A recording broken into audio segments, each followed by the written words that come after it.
मैं चंदन गुप्ता आपका ओम Sai academy channel में स्वागत करता हूं।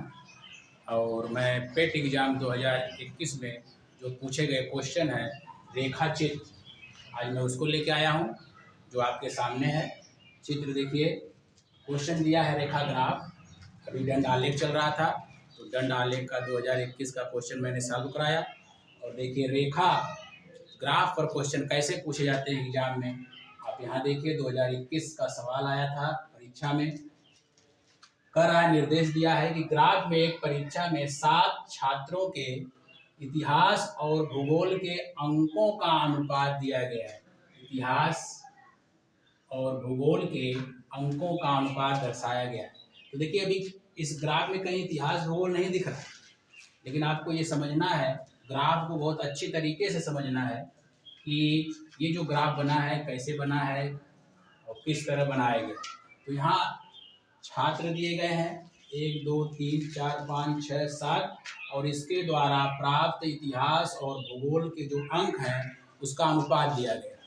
तो देखिए क्वेश्चन कैसा है कि कितने छात्रों ने भूगोल की अपेक्षा इतिहास में ज़्यादा अंक अर्जित किया है। तो आइए देखते हैं छात्र। यहाँ देखिए दोस्तों, ये जो दिया गया है 0.65, यह जो है पहले छात्र द्वारा पाया गया इतिहास और भूगोल का अनुपात है। यानी इस 0.65 को आप 6 यानी 65/100 लिख सकते हैं।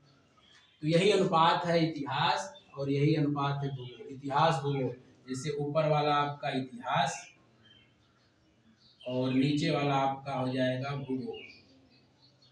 इतिहास और भूगोल, तो आप इसको आप ये कह सकते हैं कि इतिहास में 65 और भूगोल में 100। ठीक इसी प्रकार सबको आप जो है दशमलव वाले को आप जैसे 85/100 लिख सकते हैं। इतिहास 85, भूगोल 100। 35 वाले को लिख सकते हैं 0.35 को 35/100। इसको लिख सकते हैं 125/100। इसको लिख सकते हैं 1.4 है तो 140/100 लिख सकते हैं। और इसको आप लिख सकते हैं 95/100 और आप इसको लिख सकते हैं 155/100। तो यहाँ देखिए दोस्तों, जो अनुपात बनाया गया है वह इतिहास और भूगोल का है। तो आप 65 को इतिहास, 100 भूगोल, यहाँ पर 85 इतिहास, 100 भूगोल, यानी जो ऊपर वाला है वो इतिहास को और जो नीचे वाला है वो भूगोल को दर्शाता है। ठीक, तो क्वेश्चन क्या पूछा गया है, कह रहा है कितने छात्रों ने, तो छात्रों की संख्या देखिए यहाँ पर है 1 से लेकर 7 तक।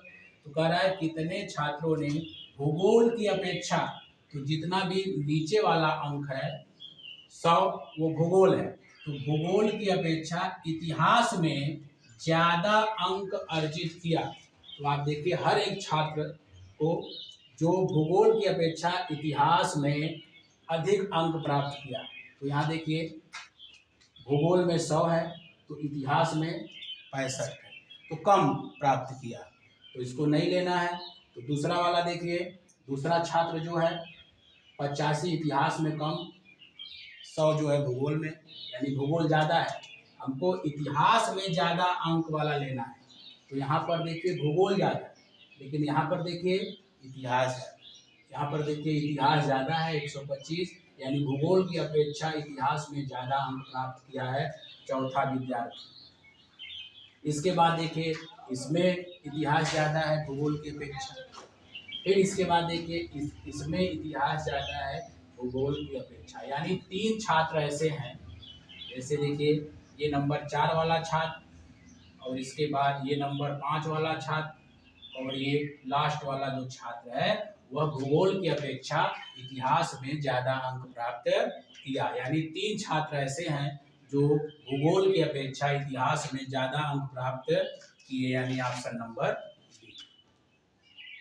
तो ठीक इसी प्रकार दूसरा सवाल है, देखिए निम्न में से किन छात्रों को भूगोल की अपेक्षा इतिहास में कम अंक मिले। इसमें देखिए इतिहास में ज़्यादा अंक मिले और वही चीज़ जो बचे हैं इतिहास में कम अंक मिले उन्हीं को देखना है। तो कौन कौन बचे थे आपके सामने देखिए, इतिहास में कम अंक मिले, यहाँ देखिए इतिहास में कम अंक मिले, यहाँ पर भी इतिहास में कम अंक मिले, यहाँ पर भी इतिहास में कम अंक मिले, और एक यहाँ पर भी इतिहास में कम अंक मिले। यानी 4 छात्र ऐसे हैं जिसमें भूगोल की अपेक्षा इतिहास में कम अंक प्राप्त किया। इसका मतलब कौन कौन से हैं 4 छात्र? ये जो पहला छात्र है, और ये दूसरा छात्र है, ये तीसरा छात्र है, और ये छठवां। यानी पहला, दूसरा, तीसरा और छठवां। पहला, दूसरा, तीसरा और छठवां। Option number B. तीसरे पर आते हैं कि भूगोल में छात्र 3 से 4 के मध्य, जो भूगोल छात्र हैं तीसरा और चौथा, उनके मध्य अंक की प्रतिशत बढ़त कितनी है? तो देखिए भूगोल में छात्र तीसरा और चौथा, तो देखिए भूगोल में छात्र यानी ये तीसरा को देखना है, चौथा को देखना है। तो यहाँ पर देखिए जो तीसरा वाला है यानी 35/100, और चौथा वाला जो है ठीक इसके ऊपर जाइए, चौथा वाला, ये चौथा वाला। भूगोल में कितना नंबर है? 100। इसमें कितना नंबर है? 100।